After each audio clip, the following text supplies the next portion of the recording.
Will I be the asshole for only paying my brother for the hours he actually worked? Back when I was 29, my husband and I were both working full time, but despite both of us having jobs, we were barely scraping by. We had 2 young kids, ages 4 and 5, and finding reliable childcare felt impossible. Every babysitter situation eventually fell apart, and the ones who charged enough to make a living would have eaten up my entire paycheck. Then my mom suggested my 25-year-old brother. He was unemployed, living at home, and agreed to watch the kids for money. It wasn't exactly a dream arrangement. The kids weren't huge fans of Uncle Daycare. He mostly made sure they were fed and alive. No crafts, no trips to the park, no zoo outings, but they were safe, and at that point, that was enough. Then one day, my husband got sent home from work early. Since we no longer needed childcare, we let my brother head home too and paid him for the hours he'd actually worked. Apparently, that was a huge mistake. My mom immediately started blowing up my phone because my brother was furious. He'd expected a full day's pay. I realized we'd never specifically discussed that the arrangement was hourly, so I agreed to pay him for the full day that one time. But I made it clear that moving forward, if he only watched the kids for half the day, he'd only be paid for half the day. That's when he looked at me and said, "I don't get up at 7 a.m. for half a day's pay." And without missing a beat, I replied, "I'm not paying you to wake up. I'm paying you to watch my kids." He quit on the spot. My mom took his side, then my grandmother and aunt started calling to tell me I was wrong. Eventually, I ended up quitting my own job because we couldn't afford another childcare option. Money was incredibly tight, but we got through it. Still, years later, I can't help but wonder, was I really wrong for only wanting to pay my brother for the hours he actually worked? Or was my family expecting way too much from someone who was already struggling to keep her head above water? Okay, first of all, can we talk about the sheer audacity of this entire situation? Because somehow this woman accidentally hired not a babysitter, but a part-time prince. The brother's argument was, "I don't get up at 7 a.m. for half a day's pay." And I nearly lost it because, sir, nobody asked you to wake up at dawn for the thrill of it. You weren't being paid to simply exist before noon. You were being paid to watch 2 children. That's the job. And let's be honest about the childcare being provided here. This wasn't Mary Poppins floating in with a magical carpet bag, planning enriching activities and zoo trips. According to OP, the kids were fed, supervised, and kept safe, which is absolutely important.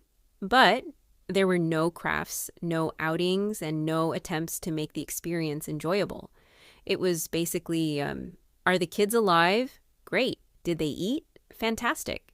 Which is fine if that's the arrangement, but let's not pretend this man was running a Montessori preschool out of the living room. Now, to be fair, I can understand why he was initially frustrated.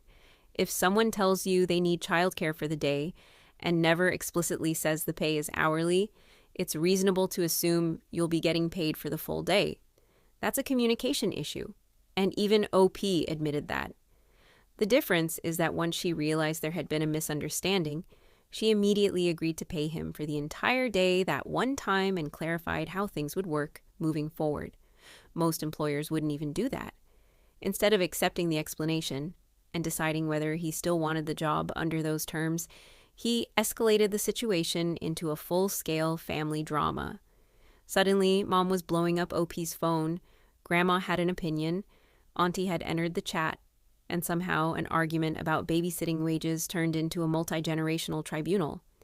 Apparently, every family has that emergency hotline where one inconvenience gets broadcast to every relative within a 50-mile radius. What really gets me is that OP wasn't trying to take advantage of him. She wasn't refusing to pay him, underpaying him, or expecting free labor.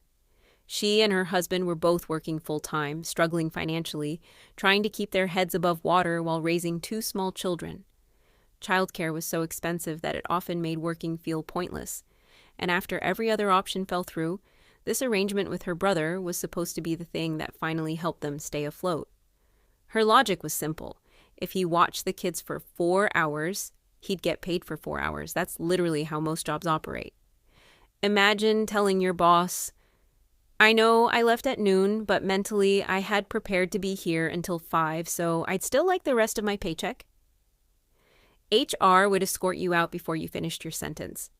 The only real mistake OP made was assuming that the hourly nature of the arrangement was obvious instead of spelling it out from the beginning. But once the misunderstanding came to light, she corrected it and even paid him for the full day anyway. The saddest part of this story is that because the arrangement fell apart, OP ultimately quit her job and stayed home with the kids because they simply couldn't afford another solution. Money became even tighter, but they managed. Meanwhile, the people criticizing her weren't the ones scrambling to find childcare, sacrificing careers, or trying to stretch every dollar to make sure their children were cared for. So, no, I don't think she's the villain here. If anything, she's guilty of assuming common sense was common. The brother acting like waking up early entitled him to wages for hours he didn't actually work is ridiculous, and the family rushing to defend him only reinforced that mindset.